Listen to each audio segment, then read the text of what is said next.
అభివృద్ధి సంక్షేమమే ధ్యేయంగా రాష్ట్ర ముఖ్యమంత్రి నారా చంద్రబాబు నాయుడు అనునిత్యం కృషి చేస్తున్నారని సూళ్లూరుపేట శాసనసభ్యురాలు డాక్టర్ నెలవల విజయశ్రీ అన్నారు. నారా చంద్రబాబు నాయుడు 1995లో తొలిసారిగా ముఖ్యమంత్రి పదవి చేపట్టి 30 సంవత్సరాలు పూర్తి చేసుకున్న సందర్భంగా ఉమ్మడి నెల్లూరు జిల్లా నాయుడుపేటలోని టీడీపీ మాజీ ఎంపీ నెలవల సుబ్రహ్మణ్యం పార్టీ నాయకులతో కలిసి మీడియా సమావేశం నిర్వహించారు.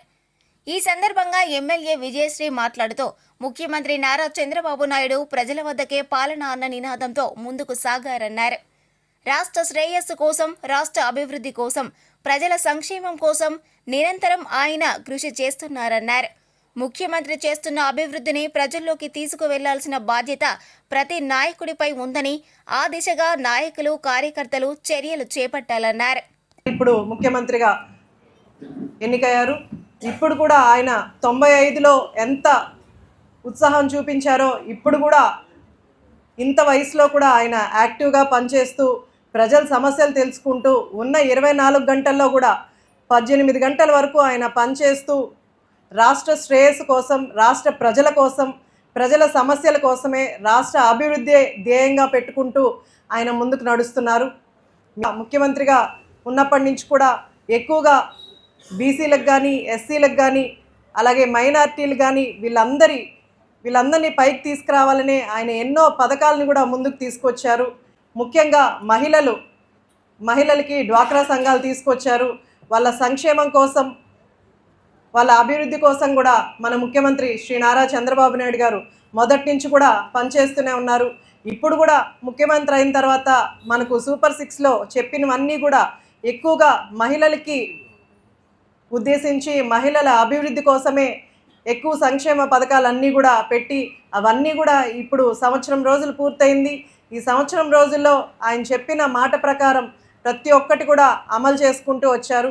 నాయకులందరం కూడా ఇంకా సపోర్ట్ చేసి ఆయన చేసిన మంచి పనుల్ని ప్రజల్లోకి తీసుకెళ్ళి ఆయనకు మన అందరం కూడా సపోర్ట్గా నిలబడితే ఇంకా ఆయన రాష్ట్రాన్ని అభివృద్ధి చేయడానికి ఇంకా కూడా ఆయన కష్టపడతారు.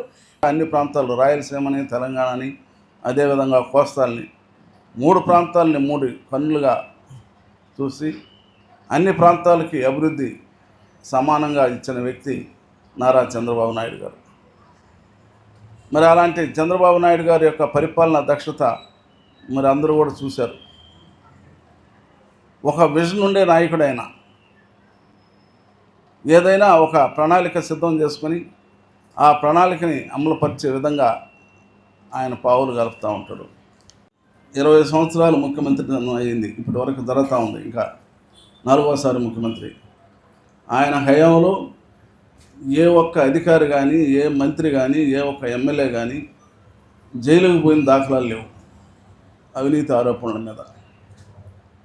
మరి ఈరోజు 5 సంవత్సరాల వైసీపీ ప్రభుత్వం ఒక ఛాన్స్ అని తీసుకొని 5 సంవత్సరాలకే ఇప్పుడు ఎంతమంది 2 మంత్రుల్లో 3 మంత్రులు పోతున్నారు, ఎమ్మెల్యేలు పోయినారు, ఎంపీలు పోయినారు. మరి ఇది చంద్రబాబు నాయుడు గారి తెలుగుదేశం పార్టీ పరిపాలనకి, అదేవిధంగా వైసీపీ యొక్క పరిపాలనకి 5 సంవత్సరాలకే 5 మందినో 6 మందినో ఇప్పటికే జైలుకు పంపించారు. 10-15 మంది దాకా పోతున్నారు ఇంకా. మరి అది కాకుండా ఇంకా చోటా నాయకులు కూడా ఉన్నాయి ఆరోపణలు. మరి అవన్నీ కూడా చంద్రబాబు నాయుడు గారి నాయకత్వంలో ఎప్పుడూ జరగలేదు. మరిన్ని న్యూస్ అప్డేట్ కోసం A3 న్యూస్ ఛానల్ని సబ్స్క్రైబ్ చేసి బెల్ ఐకాన్ను ప్రెస్ చేయండి.